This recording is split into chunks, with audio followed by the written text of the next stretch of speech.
Welcome back to a brand new TV show spoiler review here in Max Talks Movies. My name is Max Dinenberg. Today, I am breaking down season 2, episode 6 of the Disney Plus MCU show, Daredevil, Born Again. The title of the episode is Requiem. Lots to talk about this week. Jessica Jones making her debut in the MCU officially with Daredevil Born Again season 2. We're going to talk all things spoilers, guys. So if you guys have not checked out the newest episode last night, go watch the episode. It's 53 minutes long. That's with credits. So please go check out that episode, then come back here and let's talk Daredevil Born Again. So starting right now, all spoilers for Daredevil Born Again season 2, episode 6. So I thought this was a really strong episode. It probably was my second favorite episode of the series. I do think these last 3 episodes have been very strong. I did have more issues with last week's episode than most people. Not that I thought it was like a bad. I still thought it was a pretty solid episode, but episodes 4 and 6 here in particular, I do think are easily 2 best episodes of the series. And this episode has a lot of internal conflicts, finally, right? I think we've seen the internal conflicts revolving around the mayorship and, Kingpin with Vanessa and Buck. Um, as well as you have the BB and Daniel situation. Plus you throw Matthew Lillard in there. There's a lot of integral things going on with the mayorship side of New York, right? We haven't really seen that with the good guy side, and we really see a breaking point really for Matt and Karen in this episode. And I thought they did a really good job, and I still stand by it. I still think the biggest issue for the show as a whole, as of now, is just Matt's arc overall and how he doesn't feel as layered or as interesting as a lot of the other side characters on the show. I thought this was easily, though, Charlie Cox and Matt Murdock's, and Daredevil's best usage in this season of the show. Because he definitely has his morals. He wants to stand by what he believes in. And his morals sometimes are costing people's lives that he loves. And Karen brings that up. Now, do I think Karen is going sometimes the extreme route with like trying to kill these people? Sure. I think there could be a middle ground between what Karen believes in with how to handle things and how Matt, because I don't think both are either entirely correct, right? And how they're trying and how they want to go about things. But I think they did a really good job exploring both those characters, the uneasiness. You could still feel how much they care and love for each other. It's not like they're fighting. You're like, this is the breaking point. They're never going to talk to each other again. They're just fighting, and their beliefs are kind of at a crossroads. They're fighting for the same thing, but want to handle it completely differently.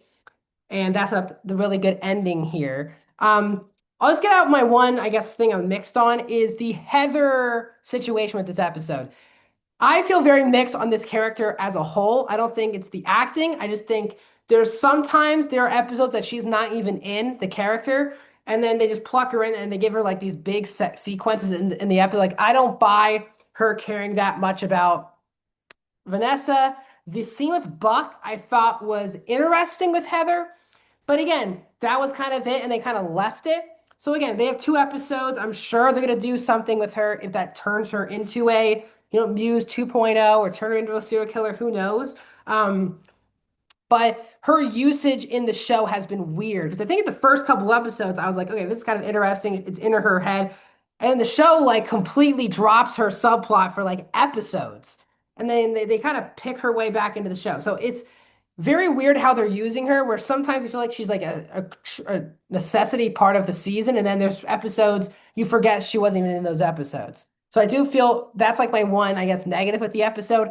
I think the character is interesting. What's going on with her is interesting, but I just am confused on how much she's actually going to be important to the overall plot here of the show. Now, obviously, Kingpin, not in a good place here at the beginning of the episode, kills that doctor who I was like, he is so dead. When he started putting his hand on him, I was like, this is a bad situation. But he's losing it all. He steals all the weaponry from Mr. Charles, played by Matthew Lillard.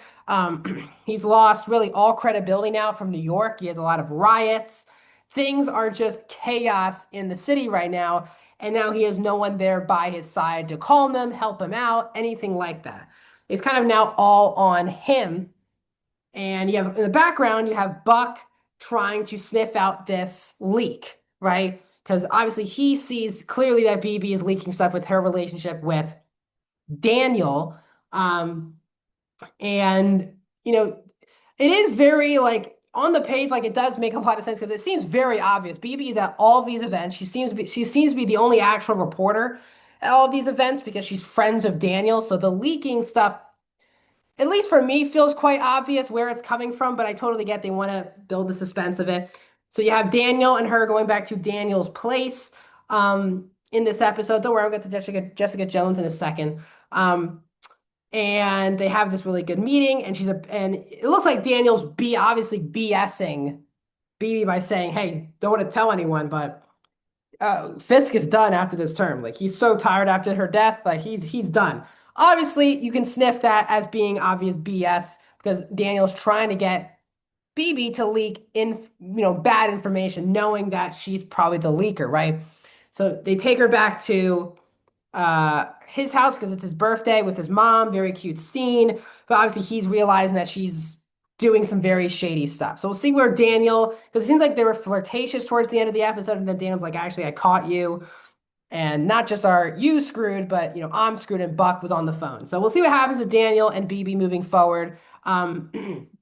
Let's talk about the return of Jessica Jones here in this episode. She beats up all those military guys at her home with her daughter. Now we know in the comics she has a daughter with Luke Cage, and seems like that's going to be the case here.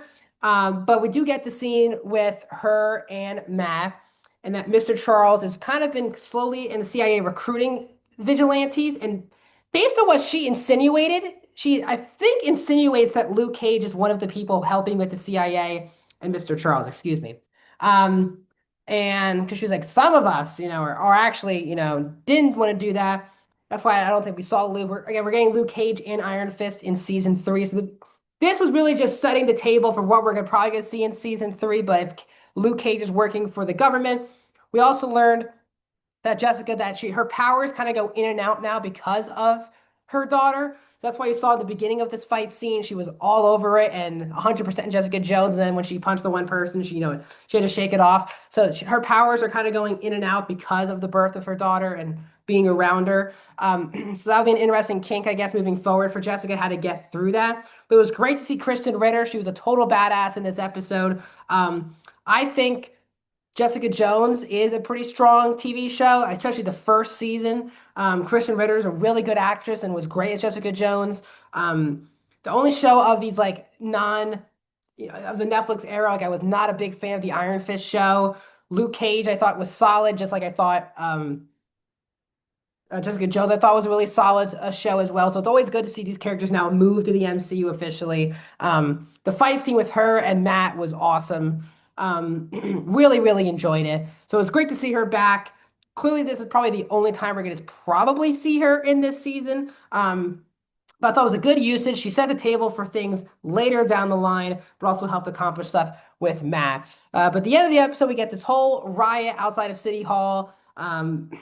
Those military officers are like beating and killing these people, and Fisk is just in kind of shock of what's going on. And then we get that big fight between Kingpin and Daredevil. And Daredevil says it's kind of easy. Like, if you want to leave, like, there's nothing more to give. And and Daredevil's like, you leave New York, I'll leave New York. Like it's all about the people now at this point. But Kingpin lets all of his anger out on Daredevil. Really fun action set piece there. Daredevil ultimately wins this fight, and we end on that big the top military officer finding Karen and pointing the gun at her. So I thought this was a really strong episode of Daredevil Born Again, probably my second favorite episode of this season.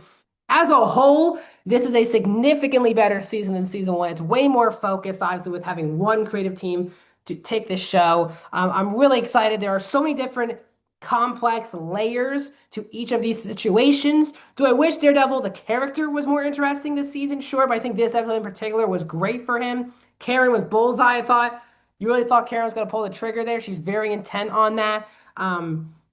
I thought it was a really, really good episode. I'm really excited for these final 2 episodes of the season. So, guys, what are your thoughts on this episode of Born Again? Let me know down in the comments. Like this video, and if you like videos like these, the best thing you can do is subscribe. Help me get to 500 subscribers, guys. We're really close. We're growing literally every single day. So join the Max Talks Movies bandwagon and subscribe. And I'll see you guys in another video very soon.